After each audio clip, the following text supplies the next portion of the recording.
O ídolo de basalto e as explorações de Abubakari.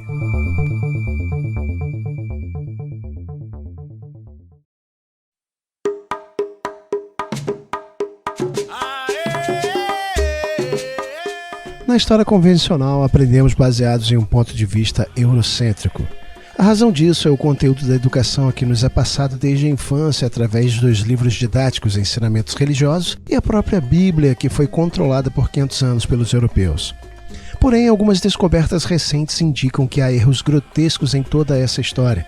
A maioria das pessoas tem dificuldade em mudar a maneira de pensar a respeito desses assuntos. Este trabalho tentará estabelecer as bases da presença africana nas Américas muito antes da chegada de Colombo ou Cabral, não como escravos, mas como exploradores e comerciantes que ajudaram a construir a civilização olmeca, hoje um enigma para muitos, mas para mim claro como o dia. A história que será mostrada apontará para uma explicação de muito do que ainda é obscuro para nós, ainda que o vídeo não seja grande. As cabeças olmecas com características negroides são de fato um vestígio enfático desses exploradores nas Américas muito antes dos descobrimentos oficiais.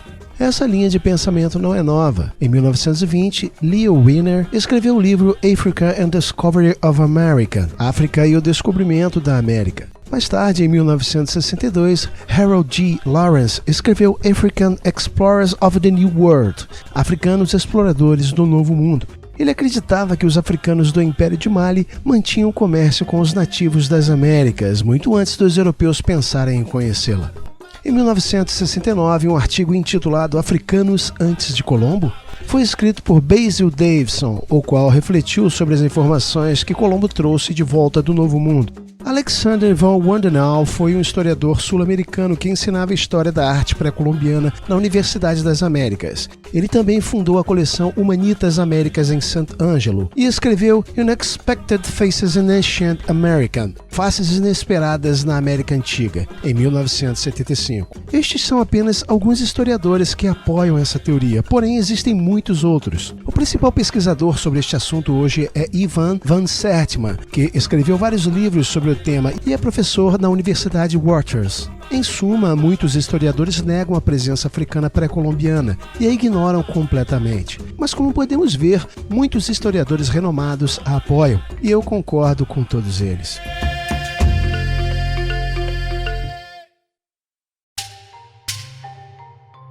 Em 1310, exploradores malianos liderados por Mansa, rei Abubakari, partiram para descobrir novas terras do outro lado do Atlântico. Curiosamente, uma estatueta misteriosa foi deixada por estes antigos exploradores na selva brasileira. Eventualmente ligada ao famoso explorador Percy Harrison Fawcett, o artefato conhecido internacionalmente como Tablet Brasil fornece evidências intrigantes de uma possível colônia criada séculos atrás por esses exploradores esquecidos e ocultados da história. As pesquisas de William James Veal nos apontam antigas inscrições e reescrevem a história das Américas, onde ele fala sobre as inscrições mandés deixadas pelo rei Abubakari e sua expedição ao longo da costa da América do Sul. O vestígio mais enfático da presença dos malianos no Brasil é o famoso ídolo de basalto, que esteve em posse do coronel Percy Harrison Fawcett. Ele deixou relatado que o ídolo havia sido encontrado em uma região inexplorada, perto do rio Coloane. O mais incrível sobre este artefato é que sobre ele haviam pigmentos africanos. A lenda de como Mansa Abubakari abdicou o seu trono para explorar o Atlântico juntamente com a sua tripulação de africanos ocidentais está presente nos Estados Unidos desde o século XVII.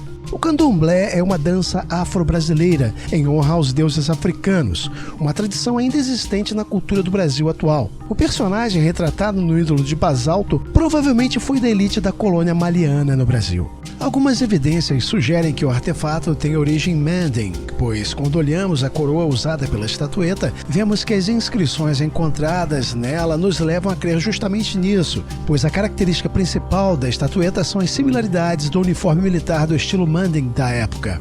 Há mais de 100 anos, o coronel Percy Harrison Fawcett apresentou ao mundo o ídolo de basalto. Sua dimensão era de 25,4 centímetros. Alguns pesquisadores a chamam de Brasil Tablet ou Estatueta do Brasil. Ela foi dada ao coronel Fawcett por Sir Henry Hyder Hager, autor das Minas do Rei Salomão, do ano de 1885. Sir Ryder Haggard comprou a figura no Brasil. O coronel Fawcett achava que a estatueta era um artefato que pertencia a cidades antigas como a lendária Atlântida. Os exploradores portugueses confirmaram que ela havia sido achada no Brasil, pois 14 de seus 24 caracteres tinham sido encontrados em inscrições de cerâmicas pré-colombianas, encontradas em cidades brasileiras próximas do rio Amazonas. O tablet Brasil, ou monólito de basalto, como conhecemos, tem uma figura segurando uma placa inscrita em seu peito. Há também inscrições em seus pés. Muitas dessas inscrições pertencentes ao Brasil da época colonial foram publicadas por Harold T. Wilkins em sua obra Mistérios da Antiga América do Sul. Inscrições desse tipo também foram encontradas em Piracicaba, interior de São Paulo, e muitas outras em áreas de assentamento. O lugar foi usado pelos colonos Mendem, que construíram em cidades de pedra e habitações de montículos como os conhecidos sambaquis. Uma dessas cidades perdidas foi encontrada em 1753 pelos bandeirantes e é referida no misterioso manuscrito 512. Segundo afirmava o falecido pesquisador inglês Howard Barclay, foi precisamente o Sullivan Beer quem introduziu ao mundo o famoso ídolo de basalto encontrado por ele nas proximidades das ruínas da cidade perdida da Bahia em 1913. Posteriormente, o ídolo teria chegado às mãos do escritor Sir Henry Ryder Haggard, que apresentou a estatueta ao seu amigo Percy Harrison Fawcett. Na realidade, Fawcett estava interessado principalmente na zona do Mato Grosso por vários motivos. O primeiro de tudo é que em suas viagens anteriores, escutou várias lendas indígenas que descreviam cavernas, antigas cidades, fortalezas e ruas pavimentadas. Fawcett estudou o ídolo de basalto e começou a acreditar que ele poderia ser uma peça vinda da lendária Atlântida. O resultado da expedição de Fawcett, em companhia de seu filho Jack e seu amigo Harley Raymond, é bem conhecido. Os três aventureiros desapareceram provavelmente perto do rio Culuene, afluente do Xingu, enquanto se dirigiam à misteriosa Serra do Roncador. Observando o ídolo de basalto que esteve em posse de Percy Fawcett, Wilkins reproduziu muitas das inscrições encontradas pelos bandeirantes. O padre Menezes achou inscrições similares no estado da Bahia e em Marajó, próximo ao rio Una. Ele deixou relatado que essas inscrições haviam sido gravadas em um túmulo. Incrivelmente, elas puderam ser lidas e traduzidas usando os valores dos sinais encontrados nos sistemas de escrita Mende. Eles nos dizem que a pessoa enterrada no túmulo se chamava Pi. A pessoa representada pelo ídolo de basalto de Percy Fawcett parece ter sido da elite de Mali. Richard Hill, em sua obra African Civilization Before the Butcher, ou Civilização Africana Antes da Natureza, observou que os exploradores de Mali usavam bonés e túnicas brancas, muito provavelmente o uniforme dos militares malianos daquele tempo, que consistiu em sandálias, calças até os joelhos e uma túnica sem mangas, complementada com uma touca branca de algodão ou couro, decoradas com plumas. Referência E. Murphy, The History of African Civilizations, A História da Civilização Africana, página 138. Assim, a figura que é representada pelo ídolo de basalto de Fawcett parece usar um uniforme de marinheiro maliano, portanto sugere que era da realeza, muito provavelmente um explorador maliano do Brasil. A figura usa uma túnica sem mangas, chapéu em forma de calota e calças até os joelhos, como descrito pelos antigos europeus que visitaram o Império de Mali. Outra característica importante que endossa estas conclusões foram os pigmentos africanos encontrados na estatueta. No ano de 1977, o Dr. Winters publicou o resultado de suas pesquisas, onde ele afirma ter decifrado as inscrições. Nesta publicação, ele fornece detalhes do local do enterro e a causa da morte de um Mansa, ou rei Mand. Parece que a figura de Mansa, representada no ídolo de basalto, se chamava realmente Pi. Seu túmulo foi encontrado perto de uma caverna e tinha o tradicional formato dos mausoléus que eram usados para enterrar os reis Mendes do continente africano, assim como o túmulo do rei Asca, que foi uma pirâmide. Os malianos que se encontravam na América do Sul também construíram casas no topo dos montes. Os principais locais de habitação usados por esses imigrantes africanos parecem ter sido o Panamá, a Venezuela e o Brasil. No Brasil existem muitas estruturas megalíticas que têm as mesmas características das encontradas na África. Em Alagoas, por exemplo, podemos ver muitos petróglifos similares aos que vemos na África Ocidental, como círculos de pedra formados por rochas colocadas verticalmente no solo. Os montes usados para a habitação desses exploradores são conhecidos aqui no Brasil como sambaquis. Os testes de radiocarbono mostraram que muitos deles datam de períodos pré-históricos, porém, em uma grande parte desses sambaquis foram encontrados também artefatos que estão relacionados à cultura venezuelana, que datam justamente do tempo das viagens dos exploradores malianos. Ao que tudo indica, estes exploradores malianos usaram muitas dessas construções antigas como habitação, reaproveitando-as. Isso também é sugerido em relação à cidade perdida descrita no manuscrito 512, que nos mostra características intercontinentais, segundo as descrições do próprio manuscrito. Não há como negar que túmulos antigos e o ídolo de basalto indicam que os governantes malianos desembarcaram na costa brasileira. O rei Abubakar e sua frota provavelmente deixaram a cidade de Niani com seus navios e viajaram até o Golfo da Guiné.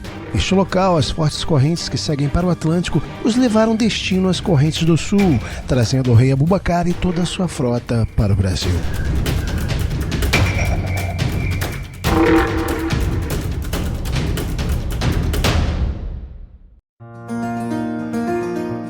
Tudo o que se conhece sobre Abubakar vem do relato de Shihab al-Umari. Al-Umari visitou o Cairo depois que Mansa Musa se fixou por lá, durante sua histórica viagem para Meca. Lá ele registrou o diálogo entre Musa e seu anfitrião, Abu Hassan Ali ibn Amir Habib. Segundo Musa, Abubakar se convenceu de que poderia encontrar o limite do Oceano Atlântico e equipou 2 expedições para tentar achá-la. Após Abubakar não ter retornado, Mansa Musa tomou seu lugar no trono. O erudito árabe egípcio Al-Umari cita Mansa Musa da seguinte maneira: o governante, o qual estou como regente em seu lugar, acreditava que fosse possível alcançar a outra extremidade do oceano que circunda a Terra, o Atlântico, e queria que esta busca tivesse fim, persistindo obstinadamente em seu objetivo. Assim, ele equipou 200 barcos cheios de homens, ouro, água e alimento suficiente para vários anos, e ordenou que seu almirante não retornasse até que atingissem a outra extremidade do oceano ou que acabassem as provisões de água e comida. Então eles partiram. Sua ausência se estendeu por um longo período e finalmente apenas um barco retornou. O príncipe e eu navegamos por muito tempo até que vimos no meio do oceano como se um grande rio estivesse fluindo violentamente. Meu barco foi o último, outros estavam à minha frente. Assim que alguns deles chegaram a este lugar, afundaram em um enorme redemoinho e nunca mais voltaram. Eu naveguei de volta para escapar desta terrível corrente. Porém, não acreditando em seu relato, o sultão enviou mais 2.000 barcos equipados com homens para uma segunda expedição. Assim, ele me conferiu a regência durante sua ausência e partiu com seus homens na viagem do oceano para nunca mais voltar nem dar sinal de vida. Ao que tudo indica, alguns dos homens que fizeram parte desta tripulação do relato de Mansa muito provavelmente foram os mesmos exploradores malianos que desembarcaram no Brasil. Para alguns pesquisadores, o monólito de basalto sugere isso com suas próprias indumentárias. Se isso realmente aconteceu, muito do que conhecemos da história do Brasil está totalmente equivocado, começando por seu próprio descobrimento. Estes fatos explicariam as construções de pedra da cidade de Gatu, que datam do tempo desses malianos e que alguns pensam erroneamente ser a cidade descrita no manuscrito 512. Assim como por esses malianos, podemos sugerir que o Brasil pode ter sido visitado por outros povos, e os fenícios seriam um deles. Mas isso é assunto para um outro vídeo.